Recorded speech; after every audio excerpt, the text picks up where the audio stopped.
Nous sommes très heureux de vous savoir aussi nombreux à nous suivre en ce moment. Le rendez-vous de 7 heures, c'est tout de suite et maintenant.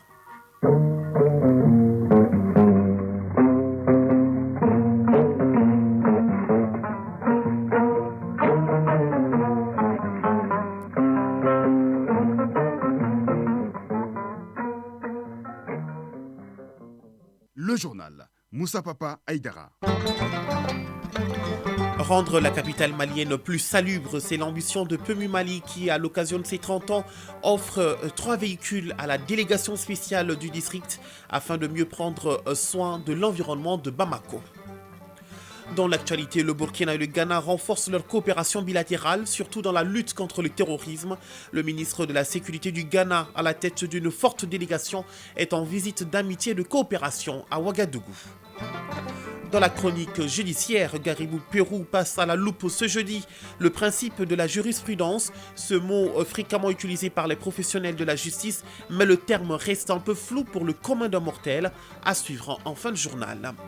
Mais avant, il y aura le sport bien sûr. Le Mali qui s'est qualifié aux demi-finales en battant le Rwanda en afro-basket des moins de 18 ans en filles. Et en football, c'est ce soir que prend fin la 5e journée des matchs de poule de la Supercoupe Colonel Assimi Goïta.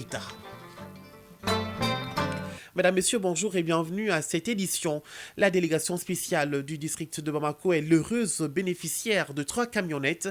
Ce don est offert par PMU Mali qui célèbre cette année son 30e anniversaire avec pour thème la salubrité dans le district de Bamako. La cérémonie de remise était présidée par le ministre d'État, ministre de l'administration territoriale et de la décentralisation, porte-parole du gouvernement. Compte rendu à Guibou Koulibaly.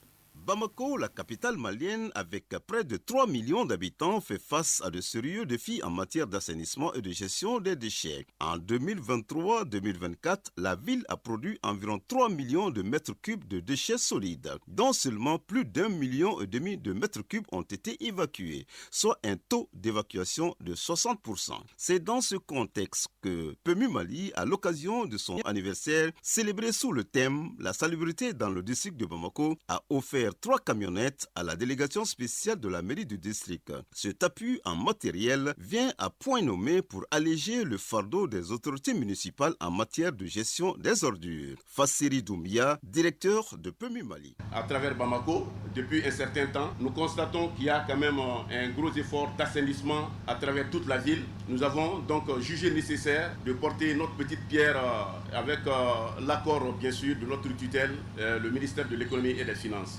Bala Traoré, président de la délégation spéciale de la mairie du district de Bamako. 3 camionnettes de marque Tata ayant chacune une puissance de 90 chevaux, 5 vitesses, 4 cylindres et une capacité de 5 tonnes. Ces 3 camions seront d'autant plus utiles que le transport des déchets solides vers les dépôts de transit constitue un maillon essentiel de la chaîne du processus d'assainissement de la DSUVA. Depuis 2021, le président de la transition s'est engagé à fond dans la lutte contre l'insalubrité à Bamako en soutenant les différents acteurs impliqués dans la gestion des déchets. Alousseni Sanou, ministre de l'économie et des finances. Nous avons constaté depuis un certain temps tout l'engagement de la délégation spéciale à travers la DSUVA dans le cadre du nettoyage de la ville. Il fut un certain temps où Bamako croulait sous les déchets, mais on a remarqué que depuis que la délégation spéciale s'est installée, nous avons vu tous les efforts qui ont été faits et tout le monde constate aujourd'hui le résultat de ces efforts. Colonel Abdoulaye Maïga, ministre d'État, ministre de l'administration territoriale et de la décentralisation. C'est un effort appréciable, c'est un effort également qui s'ajoute aux multiples efforts d'autres Maliens qui s'impliquent dans les questions d'assainissement de notre capitale à titre bénévole. De transmettre à la délégation spéciale de la mairie du district de Bamako, à tout le personnel de la mairie du district de Bamako, les chaleureuses félicitations de son Excellence le Président de la Transition, chef de l'État, son Excellence le colonel Assimi Goïta. Quasiment 3 ans, le chef de l'État a décidé de s'impliquer lui-même personnellement dans les questions d'assainissement de notre capitale.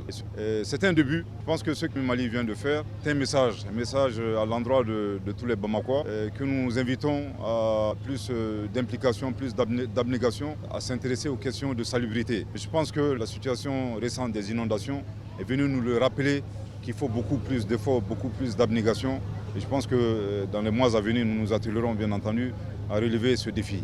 Bien que l'implication des autorités de la transition ait permis de sensibiliser la population, le véritable succès de cette lutte repose aussi sur un changement de comportement individuel et collectif. Le défi reste grand, mais il est essentiel pour l'avenir de la capitale malienne. Autre défi, celui de mieux former les hommes de médias du Mali, le journalisme sensible au conflit. C'est l'intitulé d'une session de formation organisée à l'intention de 100 journalistes, blogueurs et activistes des régions de Koulikoro, Sikasso, Ségou et du district de Bamako. Une formation continue qui vise à mieux outiller ces hommes et femmes de médias sur le traitement de l'information à un moment où notre pays fait face à une guerre informationnelle. Boubacar Bablé Touré pour les détails.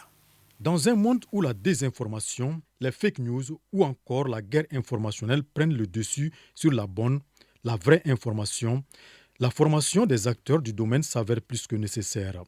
C'est bien la motivation de cette session de formation de 100 journalistes, blogueurs et activistes venus de Bamako, Sikasso, Ségou et du district de Bamako. Ils apprennent des notions sur le journalisme sensible au conflit. Salif Sanogo, journaliste, initiateur de la formation. Pour pouvoir renforcer son logiciel, il faut une formation continue afin de mieux maîtriser les nouveaux outils. Et aujourd'hui, nous les journalistes, on a encore plus besoin de formation continue puisque les choses ont beaucoup évolué dans la pratique du métier. Et avec l'avènement des technologies de l'information et de la communication, on est face à certaines crises qui sont vraiment très difficiles à cerner quand on ne maîtrise pas son métier. Rakna Kourounen, ambassadeur des États-Unis au Mali. Nous sommes fiers de soutenir cette initiative qui s'inscrit dans nos objectifs plus larges des droits de l'homme et de la paix. La capacité à réaliser des reportages précis et éthiques, en particulier en temps de conflit, est essentielle à la santé de toute société. Les participants se familiariseront avec des modules comme le traitement de l'information en temps de conflit, comment un journaliste doit se comporter dans une zone de conflit, le respect de l'éthique et de la déontologie. Il est également prévu des exercices pratiques dans les conditions du direct. Mahmoudou Bokoum, président de l'URTEL. C'est des modules très importants, les journalistes sensibles au conflit. Ça vous permet vraiment de pouvoir travailler et dans la sécurité et de façon très professionnelle. Alhamdou Ak Ilien, ministre de la Communication, de l'économie numérique et de la modernisation de l'administration. Je me permets d'attirer votre attention sur la dangerosité progressive du monde d'aujourd'hui. À cet effet, tous ceux qui font de l'opinion publique doivent y apporter toutes leurs capacités pour réduire, voire enrayer les sources des différents maux qui fragilisent aujourd'hui notre humanité. Je sais pouvoir compter sur votre sens élevé des responsabilités qui doit avoir comme sacerdoce l'observation scrupuleuse des règles de l'éthique et de déontologie de votre profession. Et le ministre de conclure en ces termes. Cherchez l'information, vérifiez l'information, confirmez l'information, publiez les informations utiles, voire même parfois inutiles, mais ne publiez jamais d'informations nuisibles. Et justement, ce communiqué de presse émanant de la Haute Autorité de la Communication relatif à la suspension de TV5 Monde des bouquets des distributeurs autorisés au Mali. Le lundi 9 septembre 2024, la Haute Autorité de la Communication a procédé suivant décision numéro 2024-0130 PAC au retrait de service de la télévision TV5 Monde des bouquets des distributeurs autorisés au Mali pour une période de 3 mois. Cette décision fait suite aux violations des textes législatif et réglementaire sur la régulation des médias décelé dans un élément de son journal Afrique du lundi 26 août 2024. L'élément incriminé manque d'équilibre de traitement en ce sens que le journaliste ne donne que la version de ses sources qu'il qualifie de concordantes sans jamais prendre en compte la version des forces armées maliennes diffusée par la direction de l'information et des relations publiques DIRPA. De ce fait, il a manqué de précautions d'usage et de réserve habituelle du journaliste qui consiste à employer le conditionnel pour des faits qui le rend public sans vérification. Cette sanction de suspension fait aussi suite à un avertissement que le collège de la HAC a adressé à TV5 Monde le 15 mai 2023 pour des manquements similaires.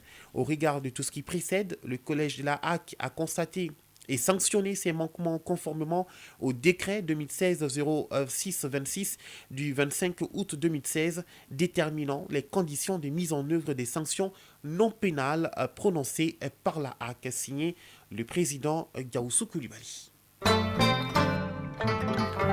Ouverture de 2 sessions de formation des encadreurs sur la promotion de l'entrepreneuriat des jeunes et la sensibilisation sur les conduites additives. Ces 2 formations ont été initiées par la CONFEJES, Conférence des ministres de la Jeunesse et des Sports de la francophonie.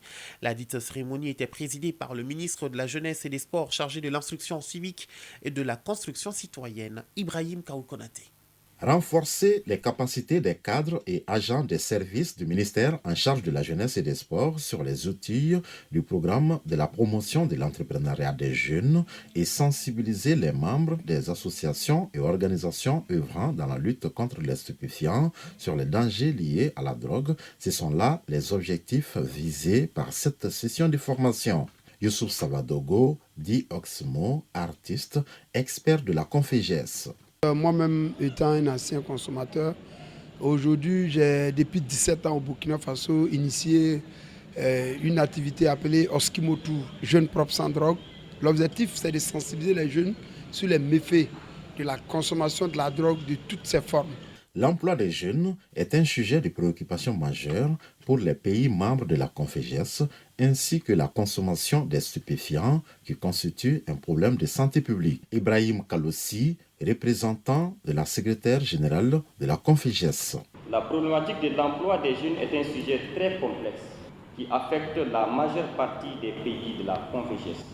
Elle demeure donc une préoccupation fondamentale pour les États et gouvernements au regard du nombre de plus en plus croissant. Abdul Kassim Ibrahim Fomba, ministre de la Jeunesse et des Sports, chargé de l'instruction civique et de la construction citoyenne. On peut s'épanouir sans la drogue, on peut s'épanouir avec l'entrepreneuriat également. Je pense que ce sont 2 thématiques extrêmement importantes.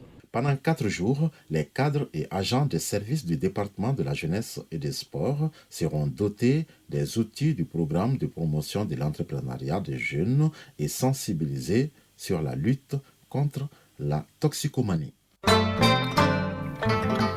Actualité hors de nos frontières à présent, le président égyptien Abdel Fattah al-Sisi a reçu hier son homologue allemand Frank-Walter Steinmeier en visite dans la région. Déplorant la situation à Gaza, le chef de l'État égyptien a exhorté la communauté internationale et en particulier l'Europe à agir pour alléger les souffrances des Palestiniens. Le président al-Sisi a souligné la gravité de la crise humanitaire dans le territoire assiégé, déclarant que plus de 40 000 personnes sont tombées dans ce conflit, dont 2 tiers sont des femmes et des enfants et plus de 100 000 ont été blessés. Il a exhorté la communauté internationale et en particulier l'Europe à agir pour que les parties concernées parviennent à un accord de cessez-le-feu et allègent les souffrances des Palestiniens. L'Iran qui renforce ses liens avec l'Irak, le président iranien récemment élu, Massaoud Pezeshkian, qui effectue sa première visite officielle à l'étranger avec un séjour de 3 jours en Irak. En répondant à l'invitation du Premier ministre irakien, le chef de l'État iranien cherche à renforcer les liens entre les 2 pays. Cette volonté de rapprochement entre Téhéran et Bagdad intervient alors que les tensions régionales entraînent de plus en plus les 2 nations dans la mêlée qui s'élargit au Moyen-Orient. Depuis l'invasion de l'Irak par les États-Unis en 2003 notamment, qui a renversé le dictateur Saddam Hussein, l'Iran considère que ses relations avec l'Irak sont cruciales pour des raisons économiques, politiques et religieuses. Bagdad, quant à lui, tente d'équilibrer ses relations avec Téhéran qui soutient de puissantes milices chiites dans le pays, ainsi qu'avec les États-Unis qui maintiennent une force de 2500 soldats en Irak dans le cadre de la lutte contre les vestiges du groupe extrémiste État islamique, autrefois dominant.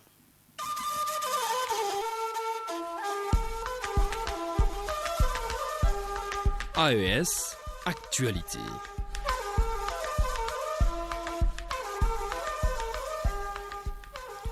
Actualité AES, le ministre de la Sécurité du Ghana à la tête d'une forte délégation est en visite d'amitié et de coopération à Ouagadougou.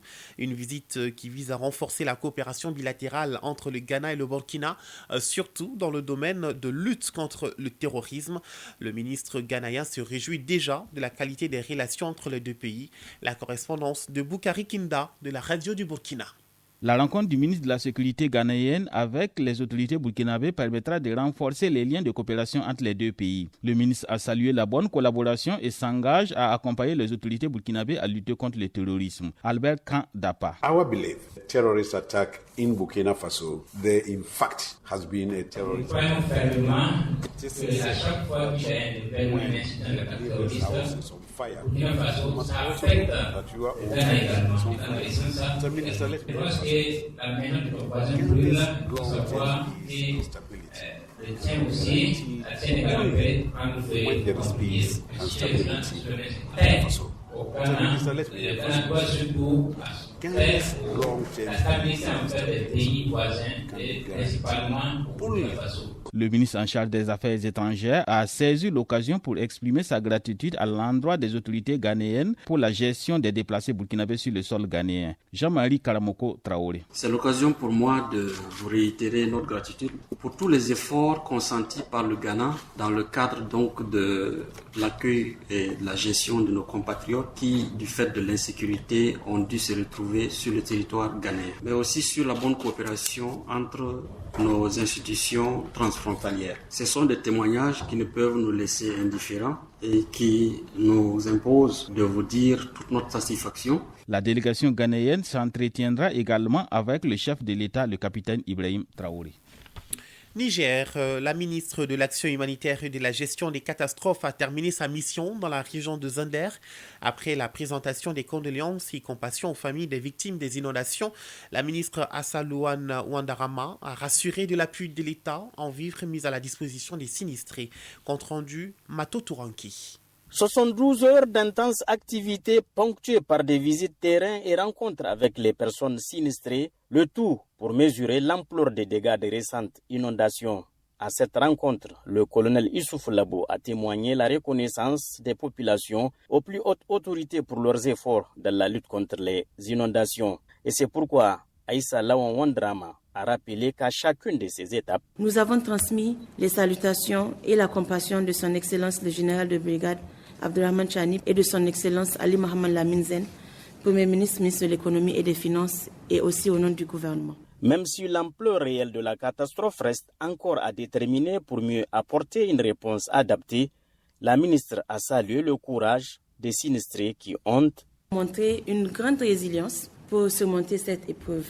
Leur capacité à s'adapter et à mieux vivre cette situation tragique est à saluer. Face quand même à l'urgence, le gouvernement de façon prompte a tout de suite aussi déclenché une réponse d'urgence, notamment la mise à disposition de 100 kg de vivres par ménage. À cela s'ajoute aussi l'assistance apportée par les partenaires.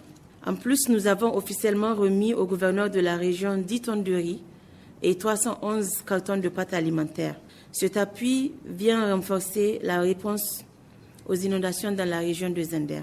S'agissant de la situation des sans-abri à court terme, la ministre recommande faciliter la délivrance des pièces d'état civil détruites à travers les audiences foraines, identifier et viabiliser les sites de relocalisation afin que les sinistrés puissent quitter les écoles pour la rentrée scolaire, exhorter les populations à mettre en pratique les mesures préventives. Enfin, alors que la saison de pluie se poursuit et que le besoin de solutions durables devient plus urgent, la ministre a réaffirmé l'engagement des nouvelles autorités du pays à faire face à la crise récurrente des inondations.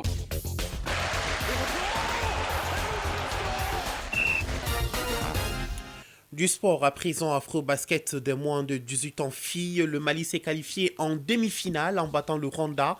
Et en football sur les continents, l'actualité est dominée par le deuxième tour préliminaire des compétitions africaines des clubs. Sur le plan local, Supercoupe Colonel Assimi Goïta, la 5e journée des matchs de poule prend fin ce soir. Abdul Karim Kaba. Supercoupe Colonel Assimi Goïta, la 5e et dernière journée des matchs de poule prend fin ce soir. Les oppositions de cette dernière journée des matchs de poule sont Kaï Tombouctou et Kidal Bamako. Hier, l'équipe de Mopti, déjà éliminée, a été battue par 3-1 par Koulikoro. L'équipe de Ségou l'emporte 2-0 face au gouvernement. Déjà à l'ouverture de cette 5e journée, mardi, au stade Mamadou Konaté, l'équipe de la présidence et celle de Gao ont fait match nul 0 partout. Le CNT gagne par 4-0 devant l'équipe de Sikasso. Dans la poule A, Koulikoro est premier avec 13 points. L'équipe du CNT est deuxième avec 12 points. Les deux formations sont donc qualifiées pour les demi-finales. Sur le continent, le week-end sera marqué par le deuxième tour préliminaire des compétitions africaines. En Ligue des Champions, le Djoliba AC sera opposé à l'ASCO de Kara du Togo. Ce match aura lieu au stade du 26 mars de Yimadio à partir de 16h. En Coupe de la Confédération, le représentant malien sera en déplacement. Le stade malien de Bamako jouera contre Pennsville du Libéria ce samedi à Monrovia au stade Samuel Doe à partir de 15h. Afro-basket pour terminer d'un moins de 18 ans. En filles, le Mali s'est qualifié pour les demi-finales en battant le Rwanda. Hier, score final 86-57. Entre autres résultats de ces quarts de finale, l'Ouganda a battu la Tunisie 69-53. Les demi-finales des filles se joueront demain vendredi. Chez les garçons, les Maliens se sont imposés 73-69 devant la Côte d'Ivoire au compte de la troisième et dernière journée des matchs de poule. Chronique judiciaire. La jurisprudence est un mot classique dans la grande famille judiciaire, fréquemment utilisé par les professionnels, mais le terme reste un peu flou pour le commun des mortels. Lors des décisions de justice relatives aux affaires constitutionnelles, judiciaires, administratives, financières et bien d'autres, les juges font appel à la jurisprudence. C'est comme si c'est la jurisprudence qui met en évidence le bon sens de la justice. Pourtant, il n'y a pas de disposition spécifique au plan national qui parle de la jurisprudence jusqu'ici. C'est quoi donc ce principe judiciaire? Eh bien, voyons tout cela avec Garibou Pérou. Vide juridique ou flou juridique, l'un comme dans l'autre, le juge a l'obligation de trouver une solution à tous les problèmes. Soit il adapte le droit à la société, soit il propose les normes juridiques. C'est dans ces cas de figure que les techniciens de droit est amené à faire appel au principe de la jurisprudence. Koké Koulibaly, substitut général à la Cour d'appel de Bamako. Le juge ne fabrique pas la loi, mais il applique la loi qui est élaborée par le pouvoir législatif. Et dans cette application, naturellement, vous allez vous en percevoir que les litiges qui viennent souvent au juge, tout n'est pas prévu par les textes. Ou bien les textes qui nous viennent, tous les textes ne sont pas aussi assez clairs et précis pour donner une solution simple au juge. C'est dans ce contexte qu'est intervenue la notion de jurisprudence. Donc, en termes techniques, la jurisprudence, c'est l'ensemble des décisions, c'est l'ensemble des solutions apportées par les cours et tribunaux à un problème de droit posé. Il y a plusieurs types de jurisprudence. Pour le substitut général à la Cour d'appel de Bamako, les cas sont traités en fonction de la matière. C'est la raison pour laquelle la question de la spécialisation s'impose aux acteurs judiciaires. Quand vous regardez, il y a la matière civile, il y a la matière pénale, il y a la matière administrative, il y a la matière commerciale. Donc, en fonction des matières, la jurisprudence diffère. Silencieux, souvent vague, voire abstrait, comment les juges parviennent-ils à trancher, par exemple, les faits d'atteinte aux biens publics et les abus de biens sociaux? Je prends un exemple précis. Les textes internes en matière d'atteinte aux biens publics, notamment l'article 106 et 107, ils disent que les sociétés dans lesquelles l'État est partie, qu'elles soient partie unique ou co-associées, que si vous portez atteinte, si vous détournez ces biens, vous êtes poursuivi pour des faits d'atteinte aux biens publics. Du code pénal qui dit ça, qui est national.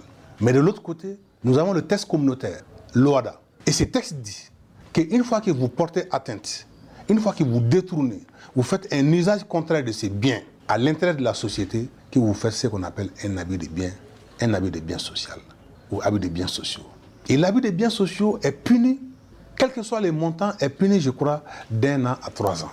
Même si vous bouffez les milliards, c'est puni d'1 an à 3 ans. Par contre, dans le cas d'atteinte aux biens publics prévu par le code pénal, une fois que vous dépassez la barre des 50 millions, vous êtes puni à perpétuité. La position de la Cour d'appel aujourd'hui est qu'il s'agit d'un cas d'atteinte aux biens publics. Mais on attend la réaction de la Cour suprême pour préciser. Et une fois que la Cour suprême va dire qu'il s'agit d'un cas d'atteinte aux biens publics, tout le monde va s'aligner. Mais si elle dit qu'il s'agit d'un cas d'abus de biens sociaux, et là, tout le monde va s'allier. Les décisions de jurisprudence donnent une source de droit. Sans équivoque, cette source de droit permet l'application des lois en fonction des critères contextuels. La jurisprudence, c'est le charme du droit. C'est vraiment le charme du droit. Parce que les textes ne peuvent pas tout prévoir. Quoi qu'on fasse, les textes ne peuvent pas tout prévoir. Les juges sont appelés à interpréter. Les juges sont appelés souvent à compléter la loi. Donc, c'est ça le charme Et dans ces cas, que les juges procèdent à l'émergence du droit. Et à côté des juges également, il y a ce qu'on appelle les doctrinaires, les professeurs d'université, qui également, ils commentent des décisions de justice, qui les juges peuvent s'inspirer également de ça encore pour faire parfaire leurs décisions. Prévu nulle part dans les dispositions nationales, la jurisprudence qui désignait hier la science du droit est aujourd'hui un appui juridique, un instrument mis à la disposition du juge afin d'éviter les contradictions dans les décisions de justice. À présent, ce communiqué qui nous vient de la Direction générale des douanes. Le directeur général des douanes constate avec indignation que depuis quelques semaines, qu'un individu ou une bande organisée de cyberescrocs opère activement sur les réseaux sociaux pour proposer des véhicules à vendre aux enchères sous la bannière de la Direction générale des douanes. Ce réseau mafieux, sans foi ni loi, utilise une signature scannée du directeur général des douanes avec des fausses références d'enregistrement de courrier pour tromper la vigilance de nos paisibles concitoyens. Ces documents composés d'un avis et d'une liste de véhicules proposés à des prix attractifs sont faux et font l'usage de faux, n'émanent nullement de la Direction générale des douanes qui dégage toute responsabilité en cas d'arnaque sur les réseaux sociaux. En plus d'usurper l'identité du directeur général des douanes, falsifier sa signature, utiliser le logo de la Direction générale des douanes, les cybercriminels sont allés jusqu'à créer des comptes pour paraître crédibles afin de mener à bien leur projet malsain. Face à leur ingéniosité et une vaine tentative de les arrêter, le directeur général des douanes lance un appel pressant à l'endroit des utilisateurs des réseaux sociaux en les invitant d'éviter donc le piège des criminels. Gageant que cet appel contribuera à limiter les effets néfastes des agissements du réseau mafieux qui se cache derrière cette vaste campagne d'escroquerie et de déstabilisation du service des douanes. C'est ainsi que se referme ce journal qui vous a été présenté par Moussa Papa Aïdara, mise en onde bien assurée par Mamadou Bedialo, mise en ligne Mohamed Koulibaly, réalisation, coordination Ousmane Dao. Merci à tous pour votre attention. L'info revient à 13h, mais tout de suite, la page météo avec Djeneba Doumbia. Juste après, ça sera les avis et communiqués avec Fousséni Diarra. Prenez soin de vous et des autres. Et n'oubliez surtout pas, garde le sourire. Quoi qu'il arrive, magnifique journée à tous sur le RTM.